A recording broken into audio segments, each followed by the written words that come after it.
શું તમે ક્યારે ભરેલા ટમેટાનું આવું સાલડ ખાધું છે?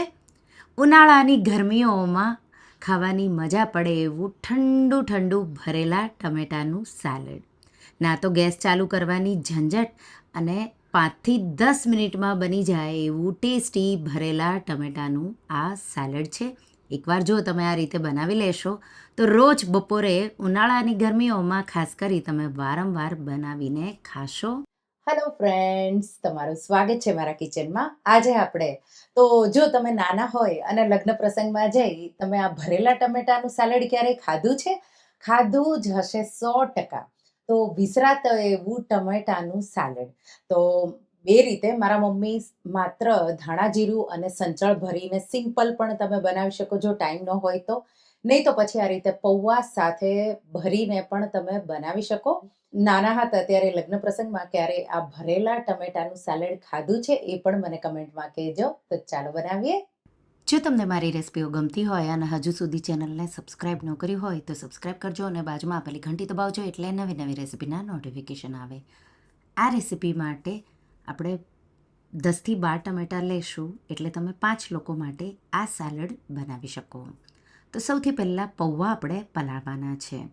1 કપથી થોડા ઓછા પૌવા, રેગ્યુલર જે બટેટા પૌવા બનાવીએ એ જ પૌવા લેવાના છે. પૌવાને તમારે સારી રીતે ધોઈ 2-3 પાણીથી એકદમ સારી રીતે ધોવાનું છે અને પછી ચારણીમાં તમારે એને કાઢી લેવાનું છે. કોઈ માટી અને કોઈ કચરો હોય એ નીકળી જાય એ રીતે મેં ધોઈ લીધા. ચારણીમાં આ રીતે એને મૂકી અને 5 મિનિટ જેવું રેસ્ટ થવા દઈશું. ત્યાં સુધીમાં આપણે ટમેટાં ચોપ કરી રેડી કરી લઈશું. લાલ લાલ દેશી ટમેટાં તમારે લેવાના છે. વધારે સારો ટેસ્ટ છે આ ભરેલા ટમેટાનો દેશી ટમેટાં સાથે સારો આવે છે. એ જો ન મળે તો તમે જે પરદેશી ટમેટાં હોય એ પણ લઈ શકો. તો આ રીતે ટમેટાનો ઉપરનો ભાગ આ રીતે કટ કરી લઈશું અને સ્લીટ કરી ટમેટાં ભરવા માટે આ રીતે રેડી કરી લઈશું. તો ટમેટાં મેં રેડી કરી લીધા. હવે પૌવા છે એને રેસ્ટ થતાં 5 મિનિટ જેવું થઈ ગયું. આપણે એને એક બોલમાં આ રીતે કાઢી લઈશું. પૌવાને છૂટા કરી લઈશું. તો આ રીતે પૌવા પલાળી તમે છૂટા કરો તો પૌવા તમારા તૂટશે નહીં. અને હવે પૌવા ડ્રાય ન લાગે એટલા માટે તમારે પાણી છાંટવાનું છે. તો ક્યારેક પૌવામાં ડ્રાયનેસ વધારે હોય તો અહીંયા મેં 6થી 7 ટેબલ સ્પૂન જેટલું પાણી છાંટ્યું છે.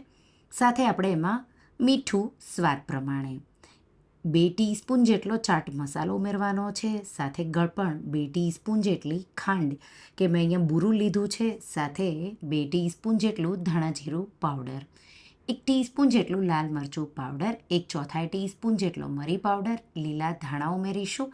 સાથે લીલા મરચાં ઝીણા ઝીણા ચોપ કરેલા અને કોકોનટ. ફ્રેશ કોકોનટથી ટેસ્ટ બહુ સારો એવો આવે.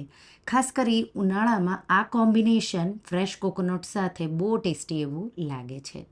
તો તમને જેટલું જોવે એટલું તમે લઈ શકો. લગભગ 1/4 કપ જેટલું ફ્રેશ કોકોનટ. સાથે થોડું આદું પણ તમે ખમણીને ઉમેરી શકો છો.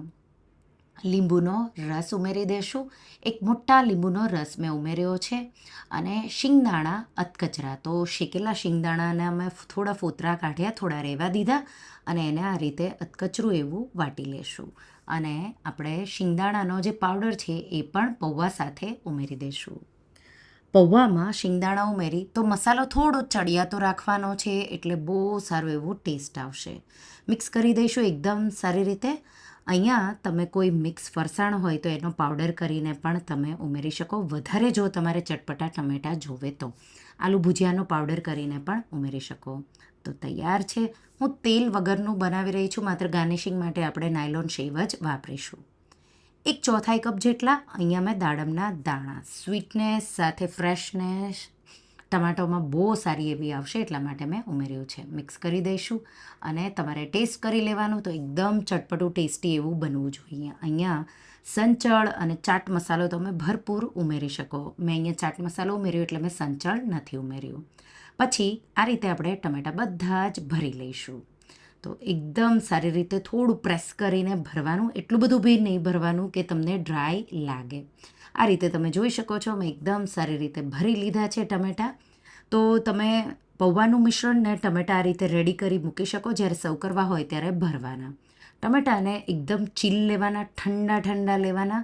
મિશ્રણ પણ ઠંડુ લેવાનું. એટલે ઉનાળામાં જો તમને રોટલી શાક કે દાળ રાઈસ ખાવાનો કંટાળો આવે તો તમે સર્વ કરી શકો. અહીંયા ચીઝ પણ ઉમેરી શકો. મેં પનીર લીધું છે. તો પ્રોટીન માટે થોડું પનીર, થોડી અમથી સેવ મેં છાંટી છે અને દાડમના દાણા, લીલા ધાણા અને ચાટ મસાલાથી આપણે એને ગાર્નિશ કરીશું.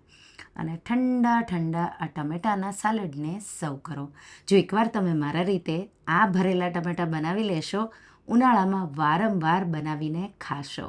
તો એકવાર આ ભરેલા ટમેટાની રેસીપી ટ્રાય કરજો અને મને કમેન્ટમાં કહેજો કે તમને આ રેસીપી કેવી લાગી. તો તમે આ ભરેલા ટમેટાનું સાલડ એકવાર જરૂરથી ટ્રાય કરજો. બધાને બહુ જ ભાવશે અને ખાસ કરી ઉનાળામાં ઠંડુ ઠંડુ આ સાલડ ખાવાની તમને બહુ જ મજા પડશે. Thank you for watching.